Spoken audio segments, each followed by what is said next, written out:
Hey guys, what's going on? This is Neil Orfield. I'm here to tell you how I will be setting up my fantasy cruncher for tonight's single game slate between the Broncos on the Colts.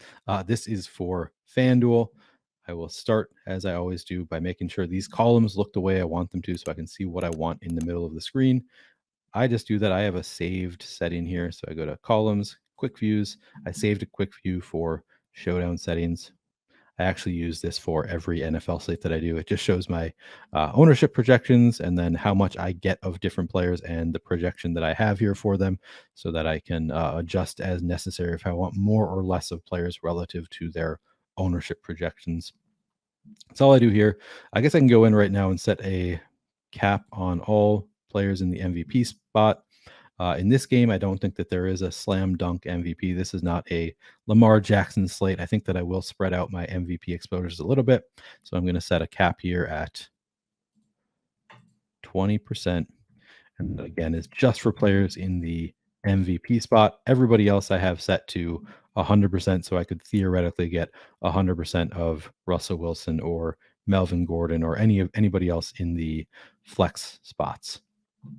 All right, and then the rest of the work that I do, for the most part, is going to be in the advanced options tab, either in the general tab or the groups tab. I'll start in the general tab. Unique players per lineup.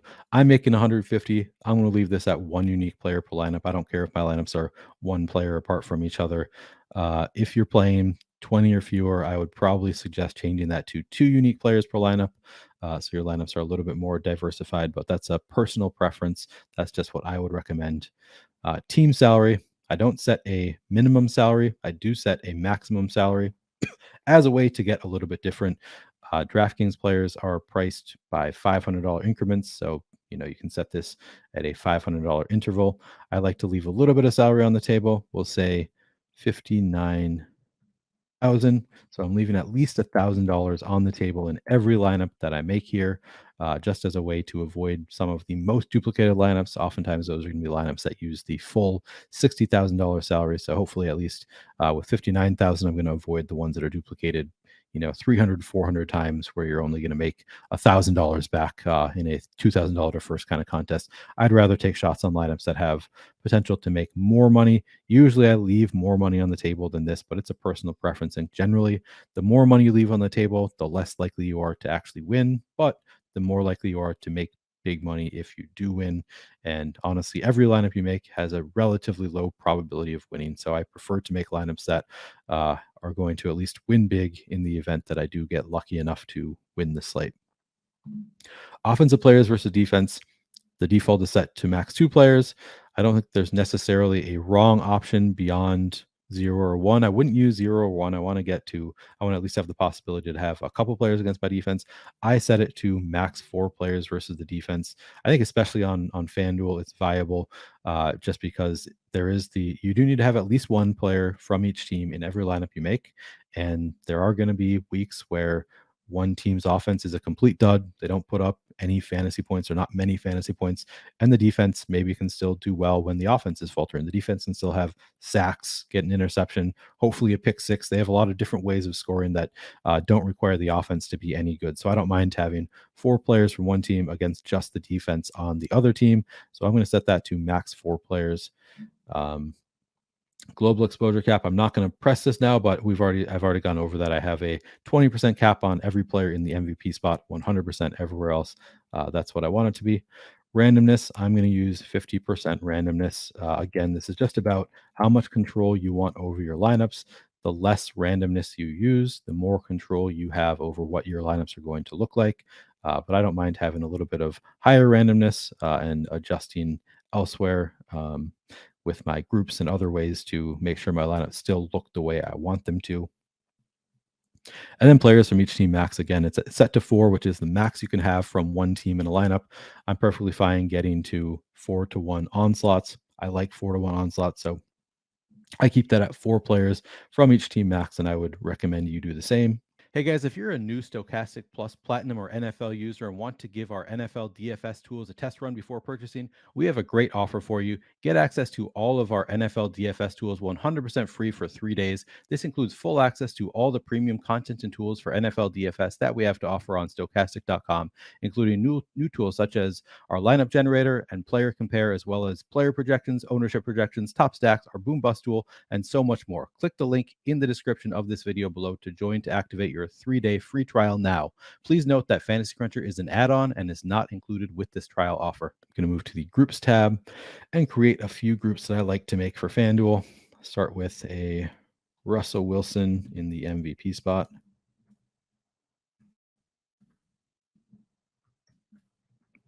All right, so Wilson MVP.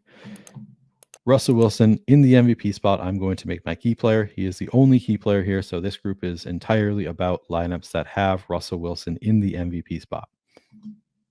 And now for my secondary group, I've got just Wilson in the key player role. Now I'm going to add all of his receivers to the secondary group. So Cortland Sutton, Kendall Hinton, Jerry Jeudy, KJ Hamler, Montel Washington. Just adding every player who has a projection and some possibility of catching a ball. I'm going to add Greg Dulcich because he's eligible to be activated from the IR tonight. We don't know if he's going to play. Have to keep an eye on inactives, but I'm going to add him to the group just in case he does get added later on. And I'm also going to include running backs. I think this is something you don't necessarily need to do. You could just include wide receivers and tight ends because these running backs are unlikely to, without Javonte Williams in there, I don't think any of the Broncos running backs is likely to put up a lot through the air, but I'm going to at least include them in this group. All right, that is the entirety of the group. So these are all of the pass catching options for the Broncos. I didn't see Latavius Murray. I just want to double check that he's not in the player pool. Yeah, okay. It looks like Latavius Murray is not in the player pool on FanDuel. Saves us a little bit of headache. All right, so I'm going to say Russell Wilson in the MVP spot. Now your options here are require at least one player from this group if you have Russell Wilson in the MVP spot. Require at least two players from this group if you have Russell Wilson in the MVP spot, because even on FanDuel, the pass catchers do outscore the quarterback on every passing play. So generally, if I have Russell Wilson in the MVP spot, I'm going to want multiple pass catchers in flex spots, because if he puts up enough points to be in the MVP spot, it's likely because he's thrown the ball a pretty high volume. And it's also likely that he has thrown it to a variety of receivers, because if he concentrates on too much on one receiver, then that receiver is just going to outscore him and likely be in the MVP spot. So generally, I want two or more pass catchers in the flex spot if I have Russell Wilson at MVP. But I'm not going to require it for Russell Wilson because he at least has a little bit of rushing upside. I could see him scoring fantasy points on the ground, maybe having a rushing touchdown. So he doesn't necessarily need to put up all of his fantasy points through the air. So I'm only going to require one, but I'm still going to give boosts to these pass catchers. I'll give a little bit of a boost to Cortland Sutton, maybe a slightly bigger boost to these other receivers who don't project quite as well and also cost less. So they need to score fewer fantasy points to make it into an optimal lineup. So I give bigger boost to those guys.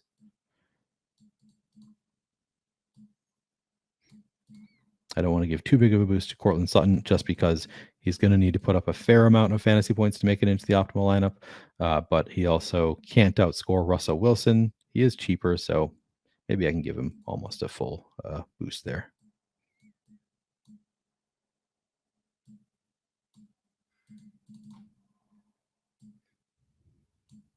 And this is pretty arbitrary, these boosts that I'm giving them. It's just a starting place. You can go back and adjust. You could start a little bit higher if you wanted to, or a little bit lower. I just, this seems to be generally a good starting place for me. I give players around 12% boost.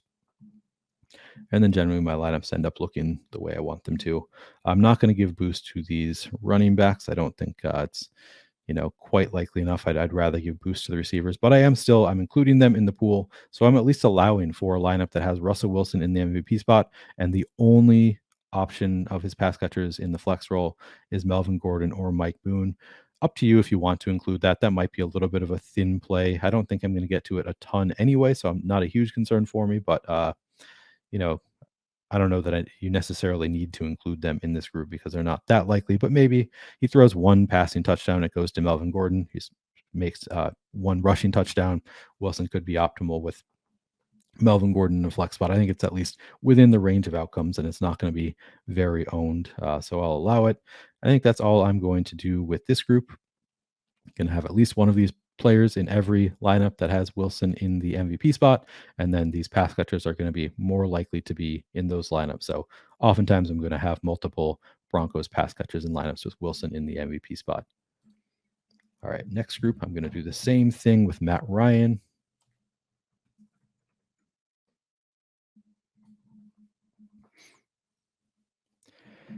So Matt Ryan in the MVP spot as my key player, and I'm going to go through and add all of his pass catching options from the Colts.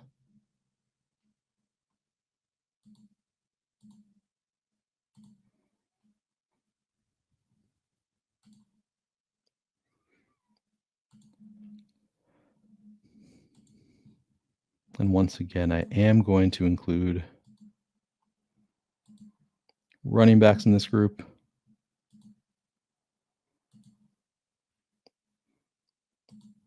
You could consider not including running backs. I think at least Nyheim Hines you'll probably want in that group because he's typically pretty involved in the passing game. But I don't think the other guys are necessities. Philip Lindsay is not much of a pass catching back. Deion Jackson, kind of expensive. Anyway, I'm going to, in this group, any key player use. Matt Ryan has virtually no rushing upside. I think any quarterback is at least live to potentially score a touchdown from like the 1 yard line, just fall into the end zone. But I think Matt Ryan is one of the less likely quarterbacks to do so. So I think I'm going to actually require 2 pass catchers from the Colts in lineups that have Matt Ryan in the MVP spot. I'm still going to give these boosts to the pass catchers.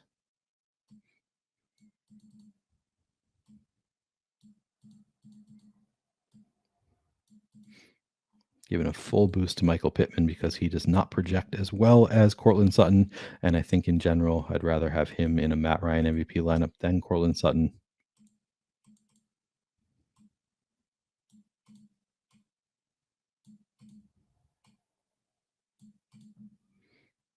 I'll give a little bit of a boost to Nyheim Hines. Leave the other running backs untouched. So now any lineup that has Matt Ryan in the MVP spot, I'm going to have at least 2 pass catchers elsewhere in the lineup. I think that makes sense. I'll create a similar group for Ryan in the flex role just because he is such a statue. Yeah, I'm not going to make this group just yet. If I have a few lineups that have Ryan in a flex role without any pass catchers, I think I'd be okay with that. You see it win from time to time on FanDuel in particular, just because there is not the full point per reception. It's just a half point per reception. So, if Ryan, he could potentially, if the Colts don't put up any points, he could make it into a lineup with just like 9 fantasy points and spreading the ball around to other receivers. If the only touchdown goes to Michael Pittman, for example, Michael Pittman's so expensive, maybe Ryan could be optimal if he spreads the ball around elsewhere. It's within the range of possibilities. I don't know that it's the likeliest possibility with Ryan. He is more expensive than Pittman. So you could make a lineup that says if you have Matt Ryan in the flex spot, have at least one pass catcher from the Colts elsewhere in the lineup, either in the flex spot or the MVP spot. I'm not going to make it just yet, but I'm going to look at my lineups and see if it's a necessary group later on. But for now, I'm just going to make those 2 groups. Come down here, crunch 150 lineups using my projections. And of course, the very first group that we see has Matt Ryan in the flex spot with no pass catcher. He's just got his kicker in there with him. And then it happens again down here. So I am going to need to make that group. I really don't want to see a ton of lineups with Matt Ryan in the flex spot without any of his pass catchers. And the fact that I'm seeing it so much early on, it is a concern for me. So I'm going to go back and make that group.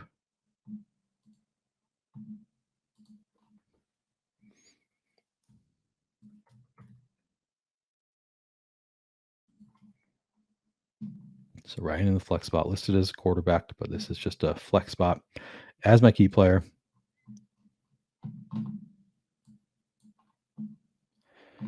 I'm going to add Paris Campbell, Ashton Doolin, Michael Pittman.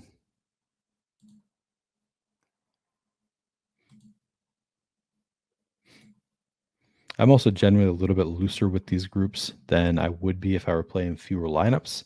I'm okay eating sometimes a quarterback in the flex spot without any pass catchers. If you're only playing 20 lineups or so, 20 lineups or fewer, I'd be more inclined to make this kind of group just as a starting place, just because it is a relatively thin play to have Matt Ryan in a flex spot without any pass catchers. If I have it, twice out of 150 lineups, I'm okay with it. But if I'm making 20 lineups, I probably wouldn't want it. So I would probably just default to making this group. But anyway, I'm making it now because it did not look good when I didn't make it.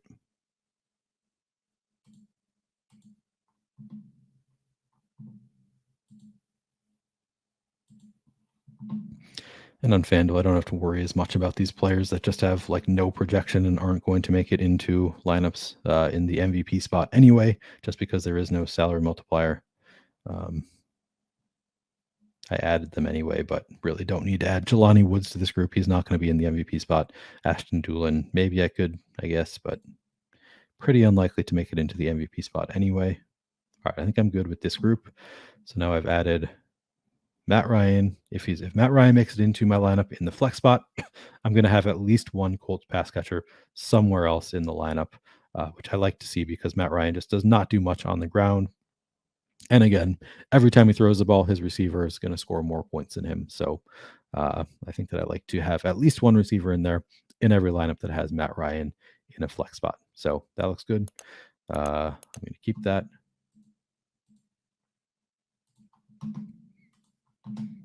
And I'll crunch again.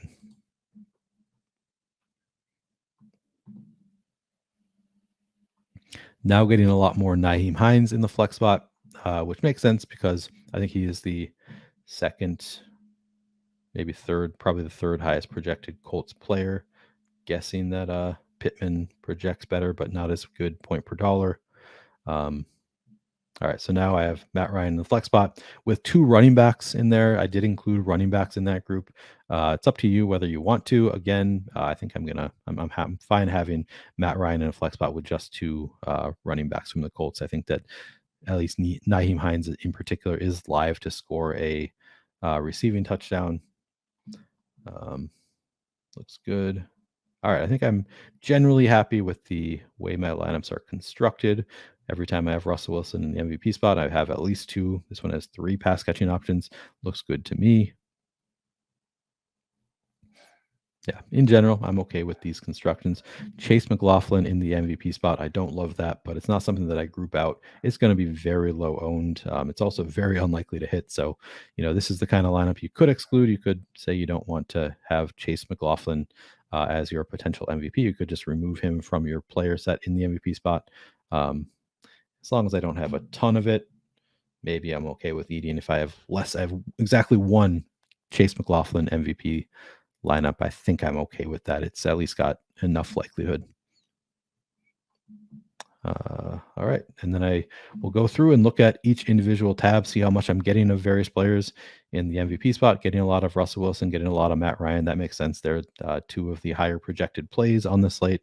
A lot of Nyheim Hines, Cortland Sutton. Yeah, generally getting the players that you want to get in your MVP spot on FanDuel. They're going to be the players that project better because there is no salary multiplier. You just want your highest projected plays. It's going to be generally the highest scoring player on the slate is going to end up in the MVP spot. So I don't mind those breakdowns at all.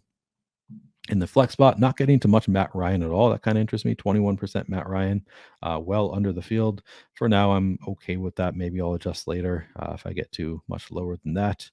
Getting to, and I should sort by salary. Good amount of Melvin Gordon. That makes sense. He also, can be in the MVP spot. He doesn't even need to be. Matt Ryan doesn't really get any kind of a boost there. Sorry, Russell Wilson doesn't get any kind of a boost there. Nyheim Hines using 62% Nyheim Hines. I guess he's cheaper than Melvin Gordon and doesn't project a whole lot worse. So that kind of makes sense. Not getting to any Deion Jackson at 1.1% ownership. Maybe I'd consider trying to get to some Deion Jackson. I don't even know if I would though. It's No, I think I would. 9,500. It's going to take more than just a single touchdown, I think, to pay off that salary, but maybe in a low scoring game, it wouldn't. I think he's at least live to score a touchdown, taking on a bigger role with no Jonathan Taylor. So even though the price is clearly too high for his likely role, I think I'm going to at least I'm going to try to get to some Deion Jackson in my lineups. Mike Boone, same exact thought process.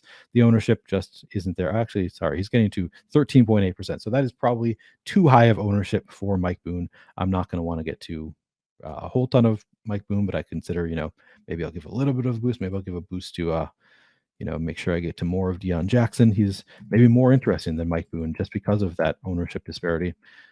These are the kinds of things that I'm thinking about looking at. Philip Lindsay is just so cheap for his likely role. Makes sense. I'm getting a lot of Philip Lindsay.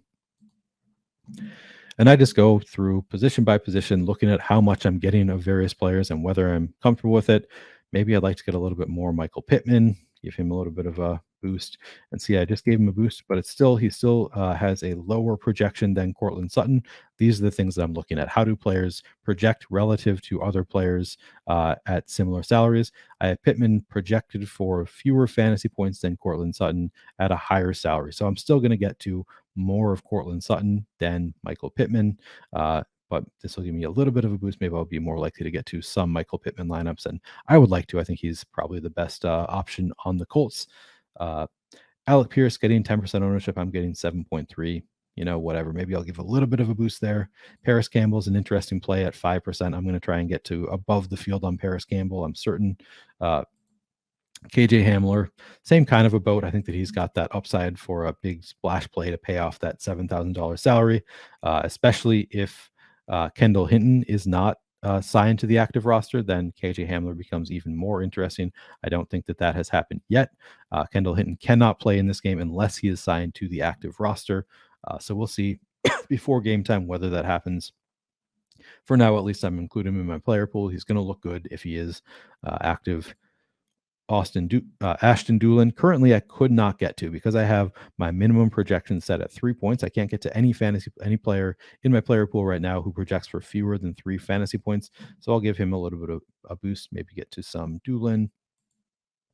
I don't really know if I want Strahan, Montel Washington. I don't know. I'll give him the boost, but probably not going to get there a ton anyway. Tight ends are a mess on this slate. I don't know what I'm going to do with tight ends. I think you'll have to think for yourself about what you want to do with the tight ends. Eric Sauber looks good at 8.6% ownership at 5,000. He has been the most active Broncos tight end recently. I think that it's just a messy situation, though, to be honest. They played 4 tight ends in the last game. Alberto getting the fewest snaps. He played exactly 1 snap in week 4, so not especially involved. At 1.7% ownership, though, I think I'm going to take a gamble. I'm going to take some shots on Alberto, hoping that was just an outlier, because I think, if he does get more involved, he's an interesting receiver. Mo Alley Cox, always a threat to score a touchdown. If he were higher owned, I would fade him at 8,000, but at 5% ownership, maybe I'll try and get to some Mo Alley Cox. Kylan Granson, again, 5% ownership. He's a little bit interesting. Maybe I'll try and get some there. Jelani Woods could not make it into my player pool currently. Maybe I'll just give him a little bit of a boost to see potentially that he gets in there. Andrew Beck, very active in terms of playing time, but does not get a lot of targets. So not especially interesting, but, would take 1 touchdown probably to pay off that price tag. So maybe I'll include him in my player pool. Eric Tomlinson, kind of similar story. Sauber being the one that's the most interesting. Maybe I'll give him a bit of a boost too to make sure that he still stays in there relative to the other guys here. And then Greg Dulcich, I think I mentioned this earlier, is eligible to be activated from the IR. I think he's a talented rookie. He's probably not going to be very involved, but maybe I'll take a few shots depending on where this ownership ends up. Also, you're going to have to pay attention to whether he actually is activated. We'll have to see later on when actives come out. But if he is active, maybe I'll play some shares of Greg Dulcich. Getting to a fair amount of the kickers, that looks good. If I don't change their projections, the numbers here, I'm going to get less of them just because relative to the other players who gave boost to. Now the kickers have lower projections. So if I want to maintain these kind of numbers, I'd have to give them a little bit of a boost in their projection as well. I'm not going to. I'm just going to leave them. I'd be okay with getting a little bit less than that of the kickers and getting to 13% of the Broncos defense. Kind of expensive this week. So kind of expensive tonight. Maybe I don't want to get too much more than that. I'm going to give them tiny boost, and then the Colts as well. I will just I'll give a little bit of a boost, maybe try to get to some of the Colts defense. Kind of interesting at a little bit lower ownership, but I don't think I'm going to get to a ton anyway. And then same thing, I'm going to just crunch now that I've made little adjustments to players' projections, see what comes out. Looks like my adjustment to Mo Alley Cox might have been aggressive. I'm now getting 29% there. Honestly, I don't hate it when I think a player has the upside for a touchdown, just because on FanDuel in particular, on a low scoring slate, it really, for most of these players, is just going to take one touchdown to be optimal, depending on price tag. I guess Mo Alley Cox might be expensive enough that it would take more. So maybe I don't want a full 29% of Mo Alley Cox, but I've done crazier things in that. 9% Alberto, I'd be happy with that, to be honest. It's way over the field, still under 10%. So I still have, most of my lineups are going to be doing well, even if Albert O does not. But if he does do well, then I benefit. I think that he's a guy that has just a really wide range of outcomes. The bottom being clearly 0 fantasy points. He could have 0. He could see 0 snaps this game. He saw 1 snap the last game, but I think the range of outcomes, goes higher than most people might account for as well. Just because he did not see snaps last week does not mean that he won't this week. Anyway, this is my general process. I'm just going through position by position. Am I getting to approximately how much I want of various players? I know I'm going to want more of Paris Campbell. I know I'm going to want more of KJ Hamler at these low ownerships for players that I think have some spike week potential. Probably want some Alec Pierce. But I'm just going to go through and I'm going to crunch several times, looking position by position. How much am I getting of each player? And do I want to make adjustments to get more or less of those players? And then what do my lineups look like? Wilson with 2 receiving options. That looks good to me. Ryan with 2 receiving options, like that. Wilson in the flex here with Eric Sauber. Maybe he throws 1 touchdown to Sauber. Wilson with Sutton. Got Pittman here. We don't have Matt Ryan in this lineup. I don't hate that. A lot of people are going to, if they have Michael Pittman in the MVP spot, they're going to automatically want to put Matt Ryan in a flex spot. There is obvious positive correlation there, but it might be overly used on account of that correlation, and just the price tag of Matt Ryan makes it so that maybe Michael Pittman scores a couple touchdowns. That's all that Matt Ryan throws. With Matt Ryan's price tag being 1,500, maybe that is prohibitive, and then Wilson puts up a bigger game at 16,500. So I don't know. These are just the things that I'm thinking about as I'm making my lineups. Is this lineup feasible? Does it have a path to being the first place lineup, and how often is it going to be duplicated? Here we've got Matt Ryan in the MVP with Paris Campbell and Nyheim Hines. I don't mind that at all. Nyheim Hines is pretty active, involved in the passing game. So in general, I think these lineups look okay. I do have one here. I have Russell Wilson in the flex spot with no pass catchers from the Broncos anywhere in the lineup. You got to think for yourself, are you okay with that? I think I'm okay with it as long as I don't have a ton of those lineups. If I have a couple of them in 150, I'm totally fine with that, just because Russell Wilson does have, some spike week potential on the ground. Even if it is unlikely, it's at least there. Russell Wilson with Andrew Beck. It's ugly. Andrew Beck is unlikely to do a whole lot. But as long as I don't have a ton of Andrew Beck, I think I'm okay with it. That's a fine construction. Maybe Beck just scores a touchdown on, one of his 2 touches, and this lineup could theoretically get there with Matt Ryan throw into Mo Alley and Michael Pittman. In general, these look okay. Another Wilson in the flex with nobody. Maybe I need to go back. If I see too many, here's another one. Maybe I need to go back to my groups and make a new group where I at least give a boost to pass catchers from the Broncos when I have Russ Wilson in the flex, or just say outright, require at least one if I have Russell Wilson in the flex. I'm not going to do that right now, but certainly a group that I would think about making if you see too much of Russell Wilson in flex spots, and definitely a group I would make if I'm playing 20 or fewer lineups. I'm okay with having it in 150 set a few times, but if you're not playing a ton of lineups, I would not allow for Russell Wilson in the flex with no Broncos pass catchers. I would probably group that out. Anyway, this is my general process. I will go through and crunch a few more times at least, looking at, my player exposures, whether I'm happy with them, my lineups, if they look about how I want them to look. And then, once I finally find that lineup set that I like, then I will export and submit it on FanDuel. But it's going to take several crunches, and I'm not going to do all of them here. Good luck tonight. I hope you have success using this or a similar process.